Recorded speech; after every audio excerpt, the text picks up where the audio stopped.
Ladies and gentlemen, as we begin our services, if we can please kindly turn off all cell phones or electronic devices, or please place them on silent. Also, to anyone who will be speaking, we are live streaming the service, so those who are speaking, if we can please adjust the microphone to make sure everything is heard. Thank you very much.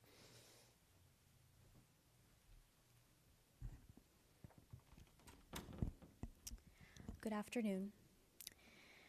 We gather together today to honor Len Halpern's life. Loved and cherished by so many, Len is described by friends and family as the guy you could always count on.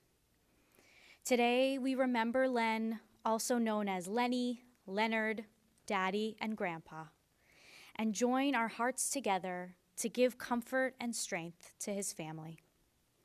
To his beloved wife, Jay, to his daughter, Alexis, to his granddaughter, Maya, and to his brothers, Arnold and Marty, and other close family, Jay's sister, Davy, Aunt Eleanor, and cousin, Michael.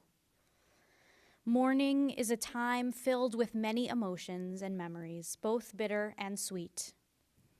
We begin our service with the recitation of psalms and prayers, linking Len's life with the millennia-old tradition of the people of Israel and the eternity of God. Mizmor LeDavid, Adonai ro'i lo echsar, binot deshe yarbitzeni, al mei menuchot yanchileni. Nafshi yeshovev yancheni, v'ma'agle tzedek lema'an shemo. Adonai is my shepherd, I shall not want. God makes me lie down in green pastures, leads me beside still waters, and restores my soul. You lead me in right paths for the sake of your name. Even when I walk in the valley of the shadow of death, I shall fear no evil, for you are with me. Your rod and your staff, they comfort me. You have set a table before me in the presence of my enemies. You have anointed my head with oil, my cup overflows. Surely goodness and mercy shall follow me all the days of my life, and I shall dwell in the house of God forever. Jewish tradition teaches birth is a beginning and death a destination, and life is a journey from childhood to maturity and youth to age, from innocence to awareness and ignorance to knowing, from foolishness to discretion, and then perhaps to wisdom, from weakness to strength or strength to weakness, and often back again. From health to sickness and back, we pray to health again.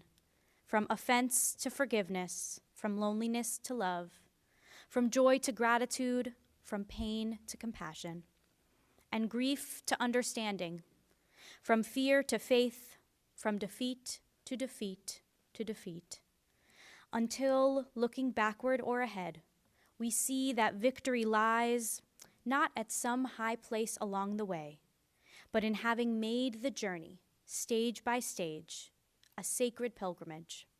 Birth is a beginning, and death a destination, and life is a journey, a sacred pilgrimage to life everlasting.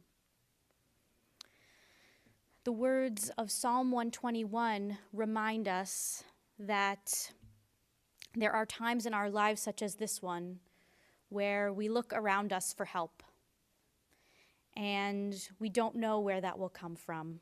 And this psalm reminds us that God gives us that help, whether that's in the form of the people around us who all have a spark in God in them and who help us get through it, or whether that's our relationship with God directly. But we are reminded in this psalm that we are never alone in our grief. Shir lamalot esainai el heharim me'ayin yavo Ezri. Ezri me'im Adonai oseh shamayim va'aretz. Al yitain lamot raglecha. Al yanum shomrecha. Hine lo yanum velo yishan shomer Yisrael. Adonai shomrecha, Adonai tzilcha al yad yaminecha. Yomam hashemesh lo yakeka. V'yareach balayla. Adonai shomrecha mikol ra. Yishmor et nafshecha, Adonai yishmor tzetecha, uvoecha me'ata ve'ad olam. I turn my eyes to the mountains. From where will my help come? My help comes from Adonai, maker of heaven and earth. God will not let your foot give way. Your guardian will not slumber. See, the guardian of Israel neither slumbers nor sleeps. Adonai is your guardian. Adonai is your protection at your right hand. By day the sun will not strike you, nor the moon by night. Adonai will guard you from all harm. God will guard your life. Adonai will guard your going and coming, now and forever. We'll now have the opportunity to hear from Len's loved ones, who knew him best, to share some words of memory. So to begin, I'll invite up Cousin Michael.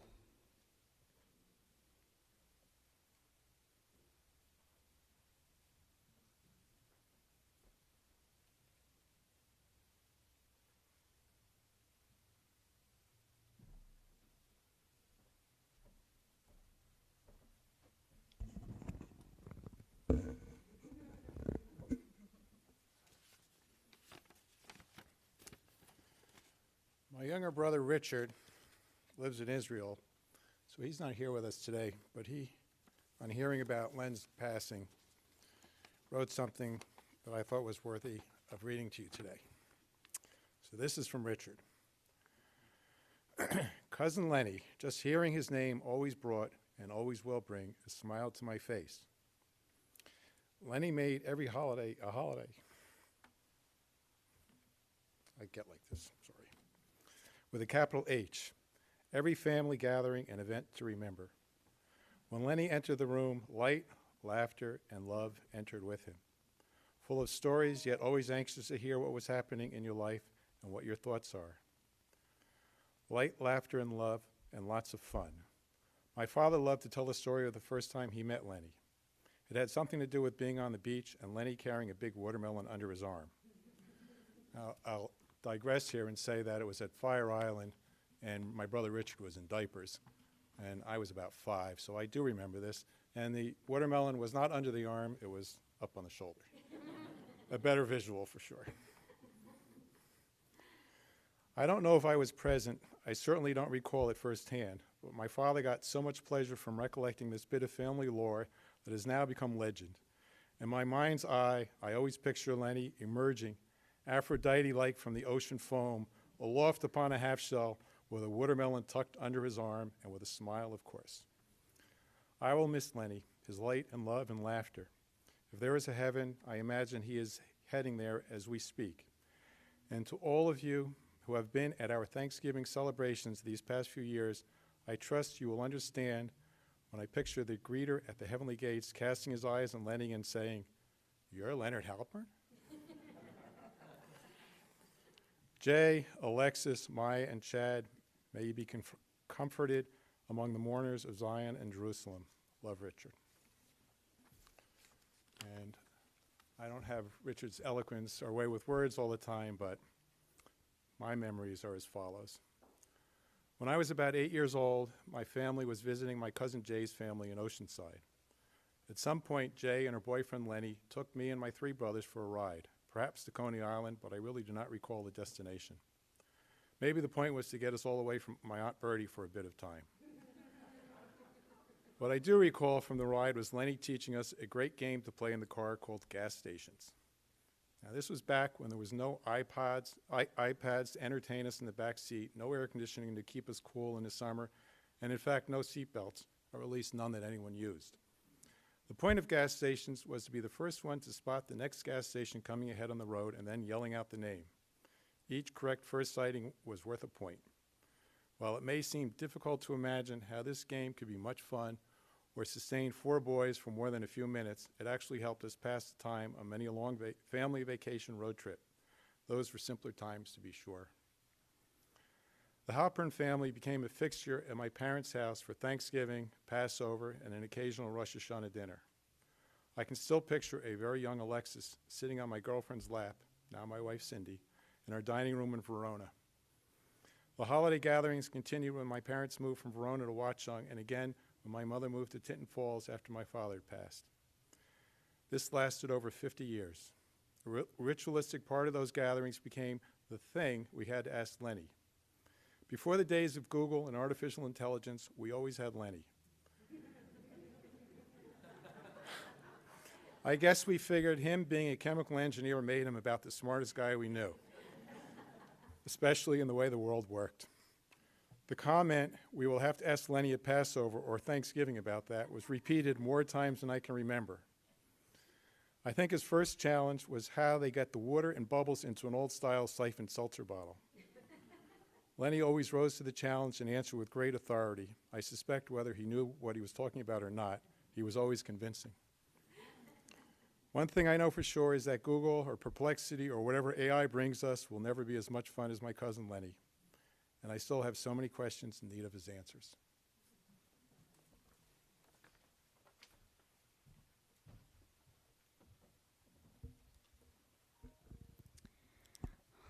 We'll now invite up Julie, Lenny's niece.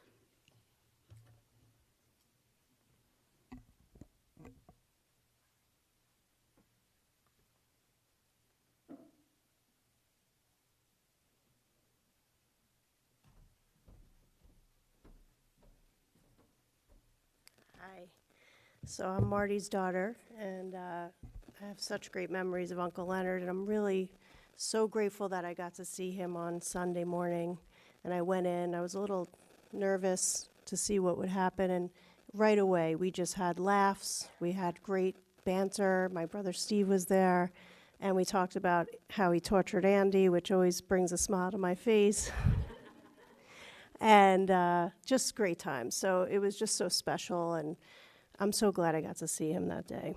Alexis asked me to read something that his cousin Elisa Mogilevsky wrote from Florida. And so she said, "My name is Elisa Mogilevsky. I'm one of Len's 17 first cousins. We had a big family of aunts and uncles. There were 9 siblings in all, including my mom and Len's mom. My mother and Len's mother were always so close, and we did see the Halpern boys frequently. My sister Sandy and I lived in the same house as my grandmother Molly in East New York, Brooklyn. One of the benefits of growing up in the same house was that I got to know all my cousins because they came to visit Grandma. One year, Len and his family stayed with Grandma. Since I was a young child, I don't remember why they stayed with us. I am not sure if it was because it was Leonard's bar mitzvah or because they were moving from Brooklyn. I just know that my cousin Leonard was the life of Van Sislin Avenue. Is that right? For the days the Halperns lived there. My sister's friend Sarah had a crush on Leonard. Of course she did. He was funny, cute, and smart. When my Aunt Esther and Uncle Hy moved the family to Oceanside, Long Island from Brooklyn, it was a big event. Sandy and I loved to visit them, but so did my parents. Visiting the house on Joaquina and 4th was so much fun. We thought Oceanside was the country. The best part, however, was spending time with Leonard and Arnold. Marty was already in college. Leonard and Arnold were close in age to each other, and both of them were closer in age to my sister. But as a little cousin, I loved being with them. My cousin Len always made me laugh. I remember one summer they worked at Nathan's in Oceanside. What a treat to get French fries from my cousin Len. As I got older, this little cousin became friends with Len and Jay. I would see them in New York when I lived there, and later we would visit in Florida when they were wintered in Pompano. I happened to marry a man named Len. The joke became, which Len are we talking about? One of the highlights of 2023 was that my husband Len and I got to see Len and Jay in July. I am forever grateful for that. I am forever grateful for hitting the cousin jackpot by having Len Halpern as my cousin. He was a special man. This little cousin still loved being with my cousin Len, and he still continued to make me laugh.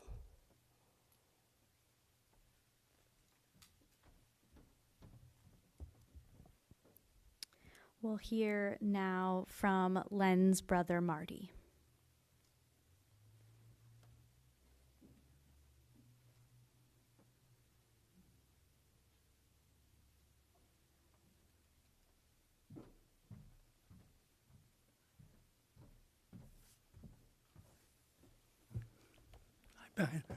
Hi, everybody. Well, to say Len was a special person is an understatement. I love Len very much. My kids all love Len. My grandkids loved Len. He was a very special person, great sense of humor, and I had a little hard time emotionally to think that I might get up here and talk about him, but today I'm okay. I had a rough day yesterday after he died, but I feel a little better after thinking about him. And I was going to relate a couple of stories about him. One, when he was a little kid, about 6 or 7 years old, he was playing with an older boy named Robert who lived next door to our apartment house, and they used to play in the basement, and they played cops and robbers and cowboys and Indians. And one day Leonard got him down there and tied his hands behind a pole, and at the same time he did that, my mother called him to come in for dinner. And he left the basement to go eat. And of course left Robert in the basement all tied up. And his grandmother came looking for him and went down to the basement because she knew he played there and found Robert tied up to this pole. So the next day, she went up to school and told the principal that this monster 6-year-old kid tied her grandson up and she wants him punished. So the principal called the cops, and my mother came, and the cops said, let's see this monster kid. And Leonard walks in. He was like 4'10", little kid. And he walks in, and the cop said, that's the monster? And my mother said, this is silly. So the cops warned him to stop doing things like that. Leonard, I don't think, ever forgot it, but we always talked about it. It was fun. The other one I wanted to relate to you was something that he did for me. I retired from teaching, and my wife was still working. She worked 8 years after I retired. And every morning she would get up, get dressed, and I would be laying in bed and say, goodbye, honey. And I won't tell you what she said, but it wasn't nice. So one day, Leonard calls me up and said, listen, I'm going to Houston for a week, and I think I'm going to work there. Would you like to come with me? I said, sure. He said, I pay for the tickets. We have a hotel room. We'll have nice breakfasts. We'll have nice dinners. I said, great. So we went to Houston, and Leonard and I would get up and have breakfast in the morning. Then he would go to work, and I would go to the concierge and say, I want to go to NASA today. And he'd tell me how to go there. And every day I went someplace special. I went to the Astrodome, various places. And at night, 6 o'clock, I would meet Leonard back at the hotel, and we'd go out for dinner. And we had a wonderful time. We discussed politics, religion, sports, sex, everything. And we had I had a great, great week, and I'll never forget it. And I always tell him that was really a highlight of my life. I just want to finish with one thing. About 7 years ago, 6 or 7 years ago, Leonard called me. I was in Florida. He said, would you mind taking a DNA test for me? I said, no, why? He says, I need stem cells, and I'm asking my whole family to do this. I said, fine. So I took a DNA test and sent it to his doctor. I got a call that I was the only one that matched him 100%. He called me up and he said, would you mind giving me stem cells? I said, absolutely not. So I went to New York for 2 weeks, and it was interesting. It was a very interesting thing. Thank you. And after I gave him the stem cells, I called him up and I said, how do you feel? And he says, I feel really good. The only thing is, I have this tremendous desire to play bridge and tennis, and I never played before. Thank you.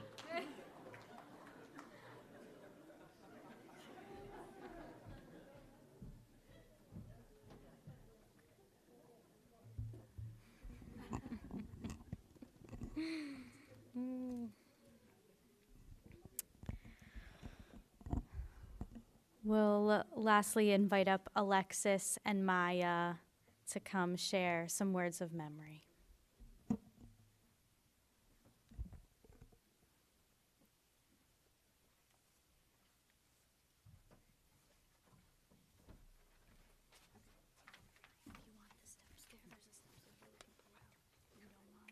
Well, so people can see you standing here?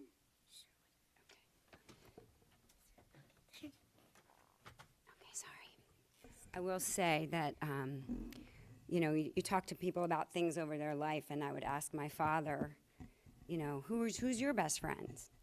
And he always said his brothers. Always. So, Maya had some things that she wanted to say that she wrote down. And I think she's not exactly sure if she wants to read them herself. Nope, so I'm going to do it for her. Okay. I have to take these off now. Do you know how old I am? Okay. Grandpa was so funny. He had a great sense of humor, and to me, that's one of the 5 things I needed in a grandpa.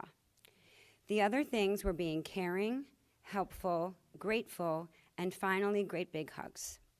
And yes, Grandpa had all of those things. One of my favorite memories of Grandpa is the day before he passed, and I was at school, and the guidance counselor wanted me to her office to talk about my feelings because she knew what was going on with Grandpa.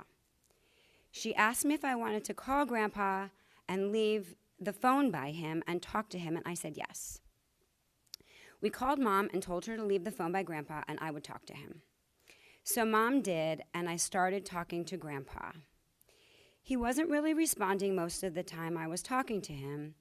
Then I said, I love you and you are the best grandpa in the world. And then he mumbled back, thank you, that's very nice.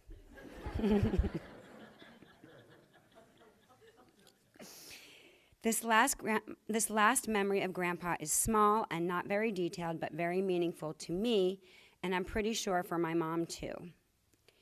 Whenever we would leave the house after being there, even for a short period of time, when we would leave, Grandpa would hug me and then start to tickle me. This also relates to my mom, Alexis, because as a child, she would also get tickled by Grandpa. I think a few of you out there may have too. Grandpa was an amazing man to everyone, and I loved him very much. Okay, do me a favor, then just step down so that I can, okay, thank you, okay. Hi, I'm Alexis, Len's daughter. One would think that over the past 7 years, I've had ample opportunities to prepare a eulogy for my father, and I'd thought about that a lot. But even at 10:30 p.m. last night, I had so much trouble putting what I want to say into words. Here's some of them. First, I want to thank you all for being here with us today to celebrate my dad. Len, Lenny, Leonard, Leonard, however you referred to him. And however you know him, as family, friend, or colleague, you already know some pretty obvious things about him. My father was honest and always told you what he thought and what you should do. If you didn't agree, that was okay. It was still what he thought, usually because it was the practical option. He loved negotiating, and the more complicated and challenging the deal, the better. He never ran out of things to learn. He was a chemical engineer who got a business degree and then a law degree, both at night, working full-time, once while he had a young daughter, and clearly a very understanding and supportive wife. He could tease you like no other, and I most certainly credit him for this only child's thick skin. He was silly and fun-loving and would arrive at 8 a.m. at Great Adventure and not leave until they kicked us out of the park at night. He was the best tickler in the world. If you ever spilled something on clothing or a piece of furniture, you just called Len, and he would tell you exactly what chemical to use, how to apply it, and why it worked. Dab, don't rub. He was just so smart. He loved ice cream and Ray Charles and Elton John and baseball until they went on strike. That really pissed him off. He loved creating math challenges on car rides and riding his bicycle. In fact, he was known to ride his bicycle all the way to a dear friend's house in Pennsylvania and then call my mother to pick him up. Again, the very understanding and supportive wife. He loved Cape May. He could go for a bike ride in the morning for hours, finding parts of Cape May County that even the locals didn't know about, and then sit on Grant Street Beach with his newspaper until the sun went down. When he retired at the age of 57, we all thought, well, this is going to be a disaster. He is going to be so bored. But he wasn't, because he just found more things to learn. So those are all the obvious things. Maybe not so obvious was the way he treasured his friendships and how loyal he was to those he cared about. Emotion-free, but fiercely loyal. He came from a very large family, as you heard, one of 17 cousins, and as everyone left Brooklyn and dispersed, he made sure he stayed in touch, always prioritizing families, so much so that now Maya and I visit all of his 70-something-year-old cousins when we go to Florida each winter, and their grown kids and their grandkids. While in Florida during winters, he would ride his bike for hours to visit his 90-year-old Aunt Judy. And even now, with his most recent medical challenges, he made sure to call his 103-year-old friend Jenny regularly to check in and catch up with her. She's here. He loved Maya, and as I watched him tease and tickle and teach her jokes, I remembered how fun it was being his little girl. He loved my mother. They are very different people, in case you didn't know.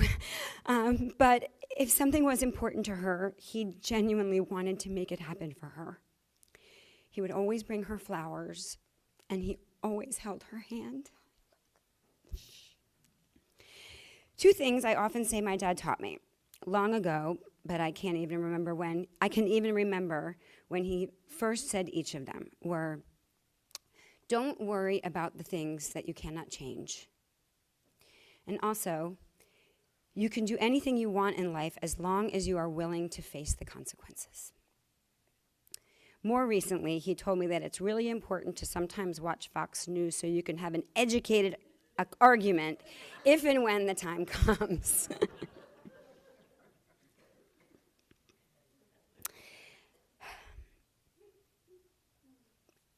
I lost something here. I don't know where it went.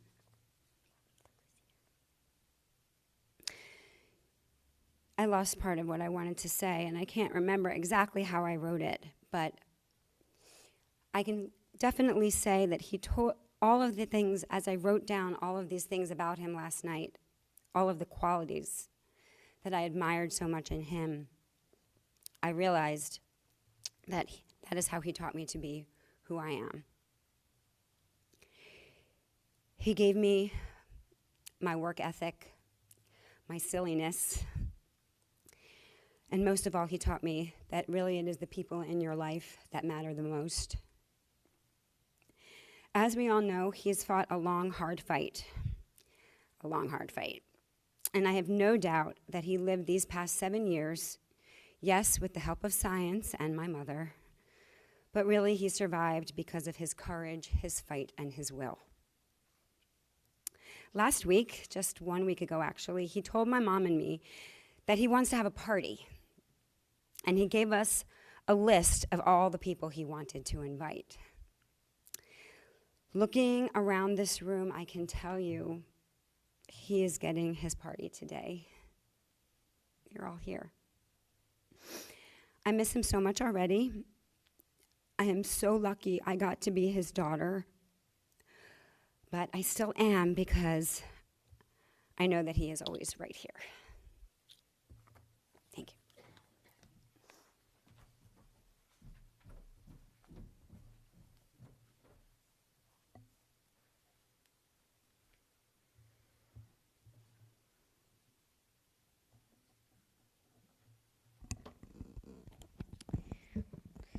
When I sat with Jay and Alexis yesterday, I learned a lot about Len. And what stuck out to me most was that Len was a fighter in all senses of the word. He fought for everyone in his life. He fought until the end for his own life. And he always got into fistfights at school. Let's start at the beginning. Leonard Barry Halpern was born on October 14th, 1943, in Brooklyn. He had a wonderful childhood in Brighton Beach, a childhood defined by going to the beach and playing ball. They would play stickball, punch ball, stoop ball, anything with a ball in the streets of their neighborhood. Gaming the system and getting what he wanted was a common theme of his childhood. Although he attended yeshiva in Brooklyn, he spent a lot of his time hanging out at the basketball court next door. He and his friends would also go to Coney Island and run errands for the workers there in exchange for free rides. Another one of his favorite pastimes was going to Polo Grounds, and this was not close by. They would travel 2 hours by subway. His mom would have given him money for a ticket to the game, plus 25 cents to get something to eat. Well, they would sneak under the entrance gates, so then they could keep the money to spend on whatever they'd like. When Len was in 7th grade, his family moved to Oceanside, and as the new kid, he made himself known through fistfights. He even fought, although I hope not physically, with the rabbi, when the rabbi told Len he would have to go to more Hebrew school in order to become a bar mitzvah. Len felt like he had gone to enough school already, and so he negotiated with the rabbi to be able to bring some work home with him so he could still become a bar mitzvah without going to more school. Jay saw Len for the first time when she was 12 years old. He would walk past her house with a friend of his who she didn't like, and she thought he was cute. It wasn't until they were 16 years old that they were in a trig class together and found themselves as friends with some of the same people who all ate lunch together. Jay knew that she wanted to date him. She thought he was nice, funny, cute. Their first date was when Len came to pick Jay up to take her to the SATs. It's true. And then they went to the movies that night. They went off to different colleges, but always saw each other on breaks. In March of Len's senior year, he called Jay and told her he had a job offer in Peoria, Illinois. And she said, "What are we going to do?" And his response was, "I guess we'll get married."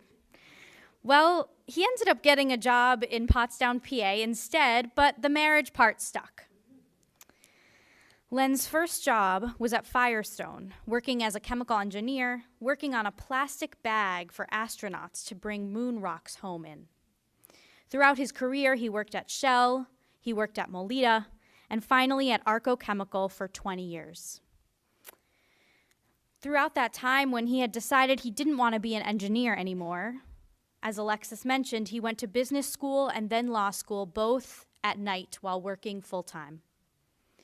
He cared very deeply about his coworkers and was a valued mentor to many people he worked with.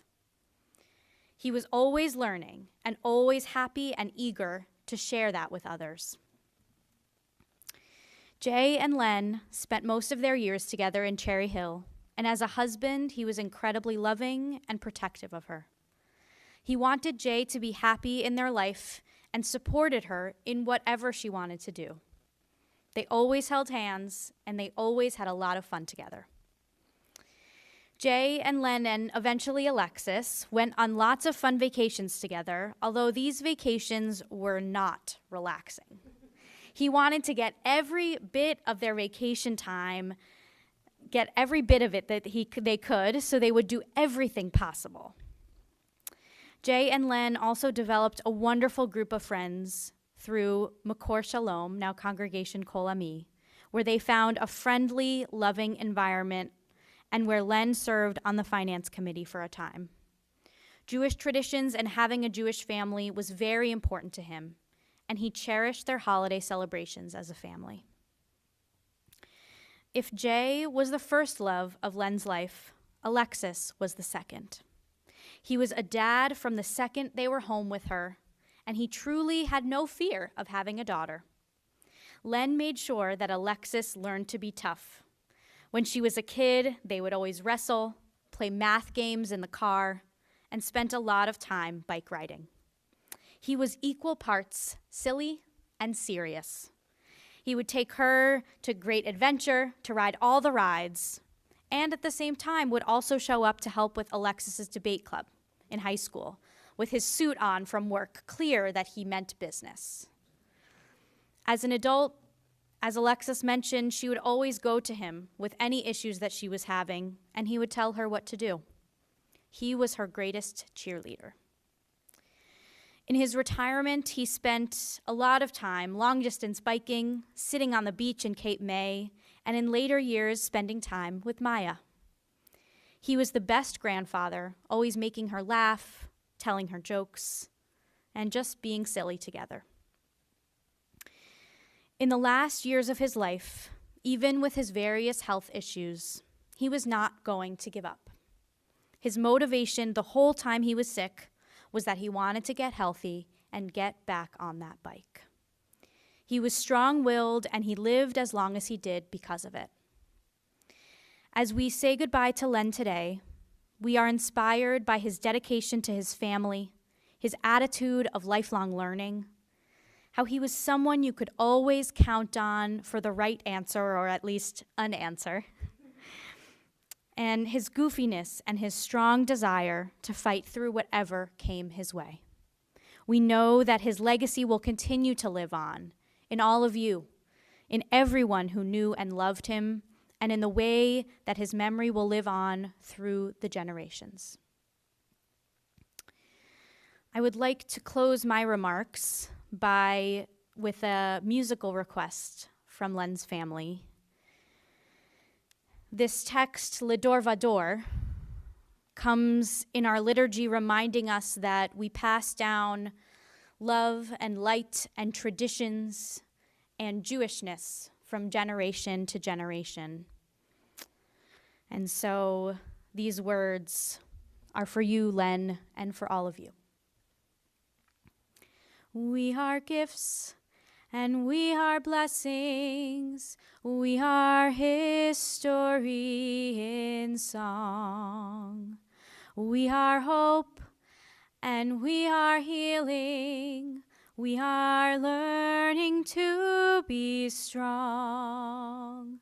We are words and we are stories. We are pictures of the past. We are carriers of wisdom, not the first and not the last. Sing with me if you know it. Le Dor Vador, Nagid God Lecha. Le Dor Vador, we protect this chain. From generation to generation, Le Dor Vador, these lips will praise your name. Looking back on the journey that we carry in our hearts, from the shadow of the mountain to the waters that would part. We are blessed and we are holy. We are children of your way, and the words that bring us meaning, we will have the strength to say. Ledor vador nagid God lecha. Ledor vador, we protect this chain. From generation to generation, Ledor vador, these lips will praise your name. We turn now to our memorial prayers as we continue to connect Len's name with Jewish tradition. And so I'll invite all of you to please rise for El Malei Rachamim.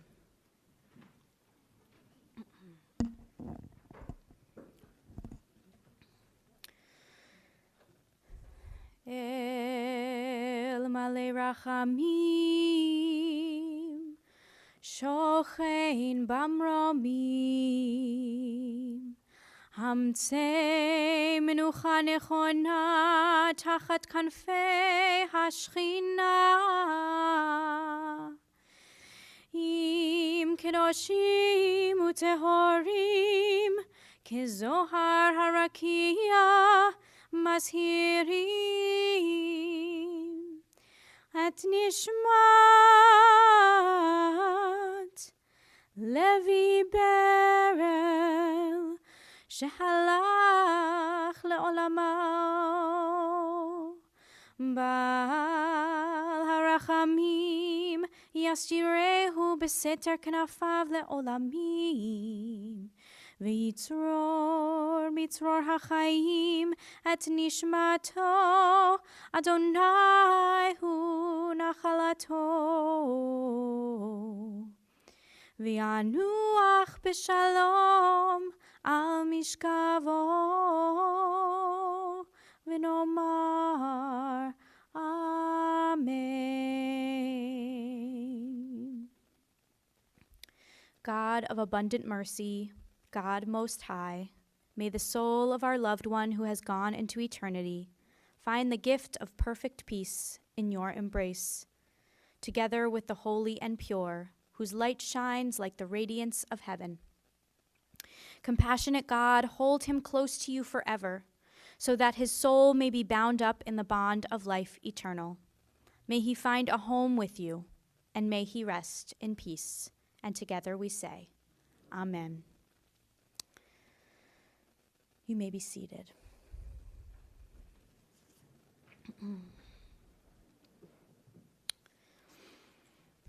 We join together in this reading that reminds us that when our loved ones pass, we think of them at mundane times and at special times all throughout the year. And so I invite you, as we say this reading together, to respond to the line that I will read with the words, "We remember him." In the rising of the sun and in its going down, we remember him. In the blowing of the wind and in the chill of winter, we remember him. In the opening of buds and in the rebirth of spring, we remember him. In the blueness of the sky and in the warmth of the sun, we remember him. In the rustling of the leaves and in the beauty of autumn, we remember him. In the beginning of the year and when it ends, we remember him. When we are weary and in need of strength, we remember him. When we are lost and sick at heart, we remember him. When we have joys we yearn to share, we remember him. So long as he lives, so long as we live, he too shall live, for he is now a part of us as we remember him. As we move now to Mourner's Kaddish, we are reminded that the words of the Mourner's Kaddish are a celebration of life. And we have learned this afternoon, if we didn't know already, that Len was somebody who loved life. And so as we rise for the mourner's Kaddish, we rise with sorrow, but we also rise with the joy with which Len lived his life. So I invite everyone to please rise for mourner's Kaddish.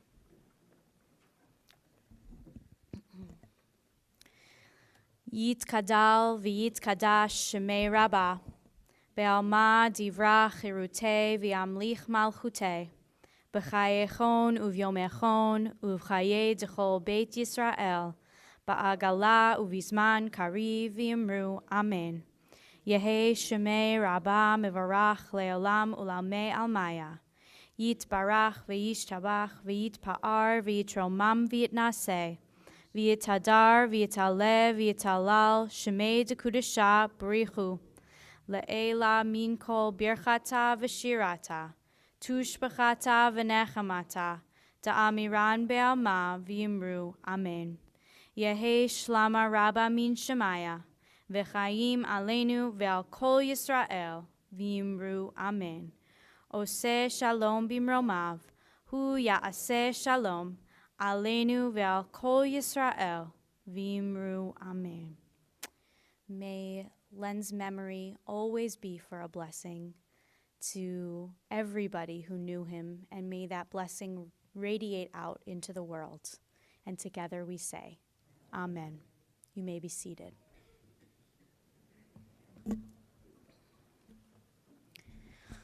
Just a couple of announcements. The family will be sitting Shiva beginning today from 4:30 to 7:30 with a minyan at 7 o'clock, on Friday from 2 to 4 p.m., and on Sunday from 5 to 7:30 p.m., also with a minyan at 7 p.m., and that's at 13 Old Mill Road. And thank you all for being here for the Halpern family this afternoon.